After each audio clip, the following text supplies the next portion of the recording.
these pieces too. This is like the genuine, the real thing. The easiest avenue of attack would be for somebody to say that they're just all planted. Yeah, Is that yeah. something that This is people say? yes, yes. So the Okay. major objection. So this is what drives me a little crazy. Is 'cause one of the best things that we did, and I got to credit Adam Young for this, who's the owner of the OG vase and the guy who was really the driving force behind trying to get the thing scanned and analyzed.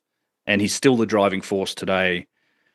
He started up a non-profit called the Artifact Foundation. He's funding research. Like we were literally in Egypt in December. We're doing several days of research. He spent thousands on private permissions, so we were scanning stuff, scanning vase fragments beneath the step pyramid, stuff like that.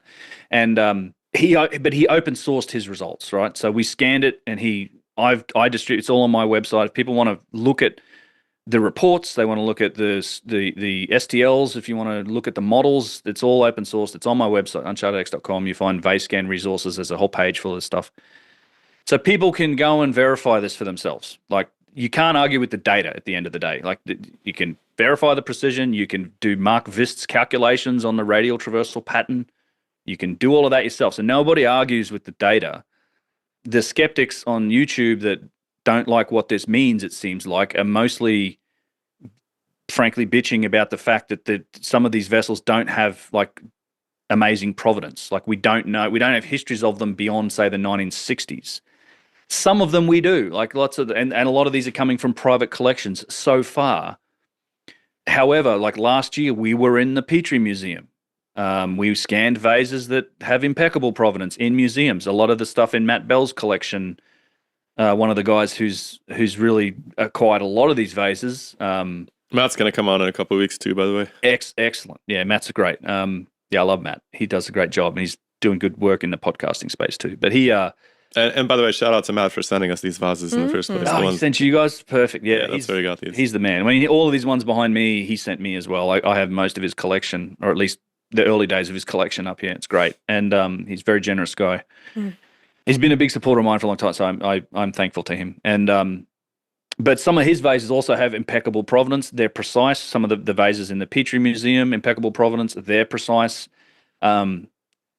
The whole provenance argument seems to me to be a bit of a distraction away from the data. It's a long discussion. I'll get into it in this upcoming video, but I also think just the suggestion that these are fake when you consider all of the attributes we know about them really doesn't hold up any water, because if the hypothesis would be that, well, these are made in order to sell on the antiquities market for profit.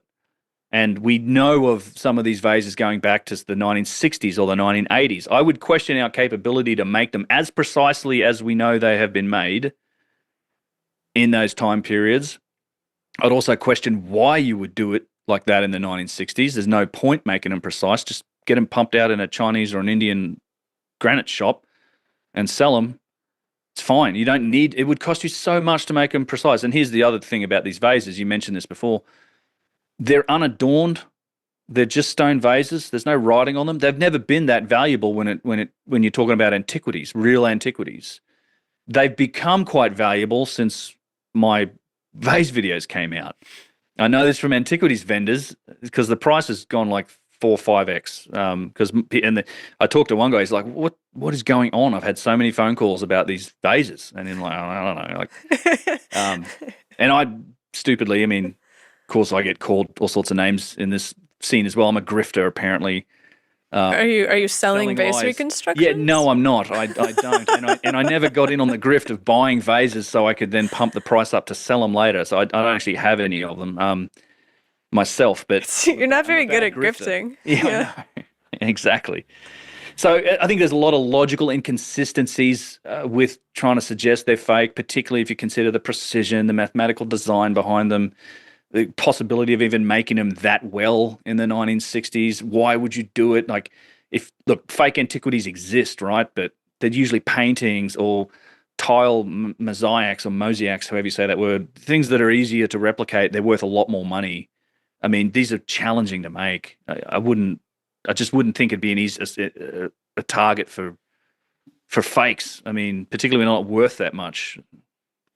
Does the mainstream just think people were carrying around water in these things, or like what's the ascribed purpose of this unbelievably perfume and oils? Yeah. Would you expect Perfume, oils. would you expect to be able to see that on SEM? Any kind of remnants of that? You might. I mean, I literally have a piece up here that's I can show you. Let me see. Interesting. I don't know if you'll be able to see this on the camera, but it's like it's eroded. If you look at this end here, it's kind of eroded. Like something's happened. That's the inside. You can see like the flat. So this is the bottom surface, and it's the curvature. Something's happened to this, and it actually has some dirt and patina on it from where it was found. And it'd be interesting to look at this under an SEM, but you might be able to, if it's a possibility. We didn't see really too many organic compounds. In fact, one of the takeaways from an SEM work was that they were just remarkably clean altogether. Like you would have expected almost more contamination. We just didn't see any. So I just think it'd be nice to, if you could start some official support behind doing this, which we're working on, where someone can go collect samples and bag them and like keep them pristine. I mean, it's obvious, these come from like private collectors and people in Egypt. Do you think that there's still a lot of them that are out in Egypt waiting to just be scooped up? Like they're just still inside of fragments? Thousands of them. Like literally, it's one of the things you can go down beneath the step pyramid and handle fragments today. Like, and there are literally thousands and thousands of them still down there. That's crazy. Like I went down to the deepest level. This is all very special permission stuff. You need to have permission with the Antiquities Department Ministry, and pays a bunch of money to get the permission for like 2 hours to go down into. So there's like there's 6-7 miles of tunnels beneath the step pyramid, and that's where a lot of these were found. Right in one place, they found 40 to 50,000 of them. Jean Phillipe Loyer in the 1930s. Excavated there and found them. He wasn't even the first guy excavating down there, but hold on, like all of this level of precision? Not all, no. Okay. And in fact, that's a statement I should make about all. It's not like all of them are like this. They're often will be mixed in, and particularly there because that's the step pyramid. That was Djoser and Imhotep, so it's mixed in with alabaster stuff that's handmade, and not all. And so this is a result of the data set getting wider. Over time. So there's a good study came out recently looking at like 22 of Matt Bell's scanned vases, and you can kind of break them into two categories where it's like very precise and like less precise. So you sub 10,000ths of an inch and then above 10,000ths. It's like an order of magnitude less precise. So some of them are in that category, and some of them, and even then, it's still what you would consider pretty damn good, like precise. But then there is a subcategory of them that is very precise, like aerospace level precision. So it's not all of them. But if you just were to categorize stone vases in that one place underneath the step pyramid, he pulled out somewhere between 40 and 50,000 in down there. I think there's probably around 100,000, if not more, of them in circulation today. These are they're not like they're rare. They, like I said, they've been found in Old Kingdom sites as well as all these pre-dynastic sites. You have rumors. I mean, there's reports from the early 1900s where you might have 1,000 or 2,000 of these coming out of Saqqara in a single day. Flinders Petrie, when he was collecting his in the late 1800s, part of that was also buying them from vendors on the street that had, they were selling mummies, they were selling vases, they were selling fragments of stuff. So a lot of his stuff came from like local guys that had been digging holes and selling this stuff. And it's to some extent that still goes on today. You can speculate all you want about how Zahi Was made his money, but potentially. Shots fired. Shots fired, yeah. Well, I've heard stories. I'll leave it there, but I've heard stories. So yeah, there's a lot of them. And yeah, you go down beneath the step pyramid and there's thousands of fragments. And then I've actually been down to the very bottom levels where they stopped excavating because eventually they dug a hole and they hit the water table, but the tunnels keep going. And we went into an area, and you can't normally get down there, but we got connections. So there's only a couple of us down there, and we went into an area that's like 170 feet under the ground there, and then beneath the pyramid. And then we're in this corner is like a collapsed magazine. It's like the ceiling had collapsed, and it was evidently like a room that was full of these vessels, and literally in the wall, it's like a dirt wall. You could just like pick, and there's like all stratified. it must have collapsed thousands of years ago. But you could pick out fragments of diorite and granite and porphyry, and it's all machined, and it's like fragments of these vases that got smashed in and it's embedded in the walls. It's quite amazing. So what fraction of this do you think are the precision machined ones that are representative of this older culture? Well, all I can go on is the data we have so far, and this will be refined further as the data set increases. But it looks like if you exclude the alabaster stuff, then I would suggest it's probably the order of a third to a half seem to be in that very precise category. That's great. That's higher than I expected. Why vases, by the way? But they have boxes too. Oh, okay. Plates, dishes. They took eating very seriously. I guess so. Yeah, they wanted some precise stoneware. Yeah, some high-end Michelin-starred places. I guess. I don't know. I don't know why. To me, that seemed to be. We've not done analysis as far as I know on the like plates and dishes and things. They seem to, for the eye, they seem to have a lot of the same characteristics. Really sophisticated machining, things like tapering. So one of the, it's amazing when you see a fragment of a big plate, then you just have this super consistent tapering from thick to thin as the angle changes, and it's just very consistent. I think this is extremely challenging to achieve. Under any circumstance. Has anybody played with the idea of like the Baghdad battery type situation that they could have been used as some sort of chemical reaction vessel for providing basic electric power? I know I'm getting really far out, but I don't know. It just seems weird that you like. There's two possibilities, right? Like you either have the technology is developed for some purpose that we don't have an artifact from, and these are just trickle down effects that, hey, why not just make vases because we already have this technology, or the vases are used for some purpose that we don't understand. And either one of those is really tantalizing. Maybe there's a third possibility too, but maybe they just really liked eating. I don't know. It could be. My intuition is that I think they were functional. For what I don't know, this is that speculation area. It's like, look, I think those answers might be outside of our technological understanding. And so, the same with the boxes. To be honest, like it's just Chris Dunn actually in his latest book, The Tesla Connection. He had a chapter on. He credits me in it actually. A bit, and I read this book before it came out, and we talked. I sent him some material for this. He wrote a chapter on the Serapeum. The Serapeum is this one, probably my favorite site in all of Egypt. It has 24 of these just gigantic 100-ton stone boxes in this underground labyrinth, and they're all in these alcoves. It's a phenomenal place, and they're just unadorned, perfectly cut, sort of precision stone boxes that weigh about 100 tons, and are they like person-sized boxes or? No. They're giant. They're literally like 11, 12 feet long on the inside. What? And they're 2 feet thick and then 9 feet high. And they've been precisely lowered into the center of these alcoves in a tunnel system that they were also brought into, by the way. The ceiling is not constructed. It's all bedrock. And the biggest boxes is like a foot of clearance between the walls and the size of the box. They still got them in there somehow. Good luck with that. That's a fun logistics challenge for anyone, by the way, but this is why they're still in there, by why they're not in museums, because we're not getting them out either.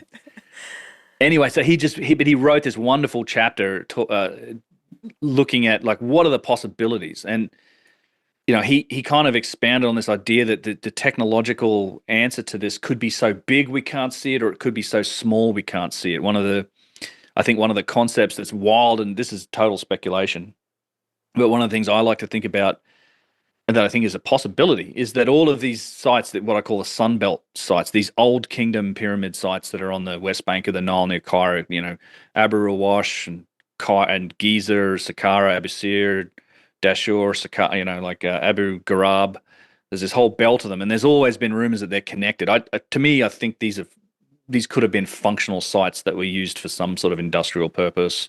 They had a function. If the pyramids had a function, then these underground boxes had a function.